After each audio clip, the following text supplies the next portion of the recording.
Magandang araw po sa inyong lahat. Ako po si Mika Pastor at aking ilalahan ang aking natutuhan sa ating daily devotion ngayon about sa pangungutang.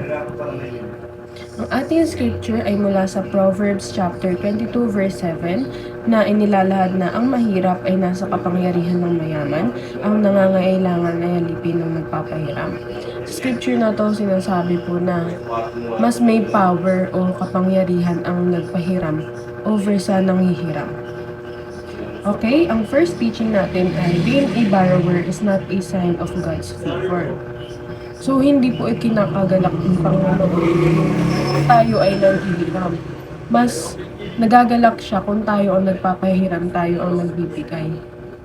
Mas gusto niya yung tayo yung nagbibigay ng mga biyaya na ibinibigay niya sa atin, sa kapwa natin, imbis na manghiram tayo sa kapwa natin. Second teaching, the borrower is the slave to the leader.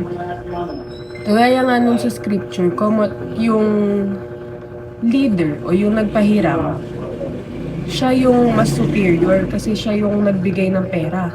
Kaya yung nanghiram, naging slave siya kasi nagtatrabaho siya tapos nagbabayad siya doon sa inutang niya nang hindi naman din siya nakaka-receive ng sweldo mula doon sa hiniraman niya. Kaya nagiging inferior yung nangutang. At parang nangyayari minsan na-abuse nga din ng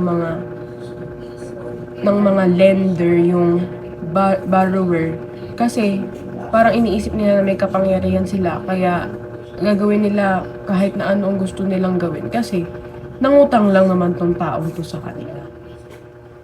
Last teaching, the habit of borrowing can affect the next generation.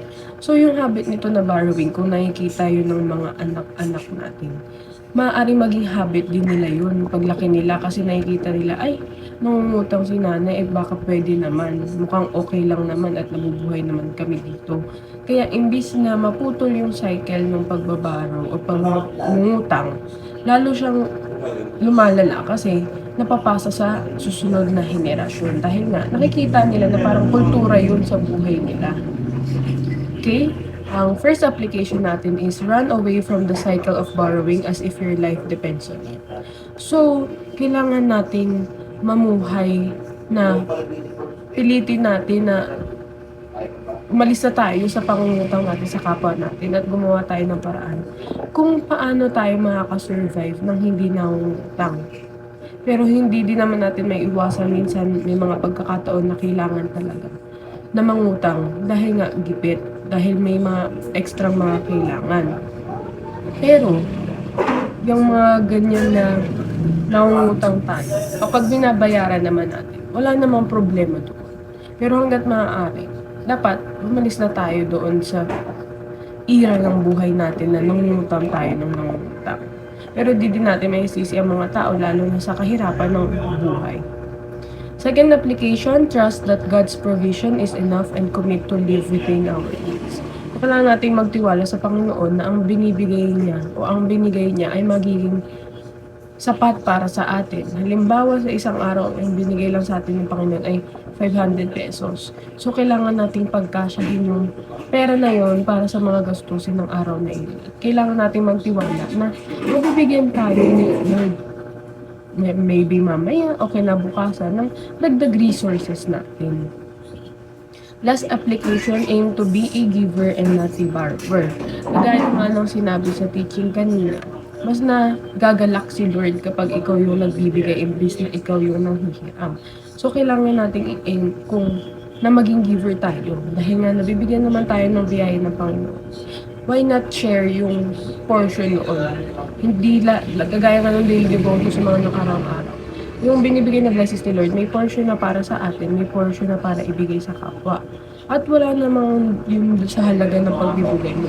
Kung onti lang yung natanggap mo na biyaya, onti lang din ang maibibigay mo. Pero kung malaki ang natanggap mo na biyaya, malaki din naman ang maibibigay mo. So, ang point of discussion, what practical steps can we take towards being a giver away from being a borrower? So, ano ba yung mga hakbang para from being a borrower, magiging giver tayo? So, una, kailangan nating umalis dun sa phase ng buhay natin na nangungutang. Tapos unti-unti, kapag nawala na tayo sa phase na yun, ay unti-unti tayong magbigay. Unti-unti hanggang sa lumaki yung pagbibigay natin. So, ang point of focus natin ngayong araw na ito ay iwasan natin na mangutang dahil hindi yun ikinakagalak ng ating Panginoon.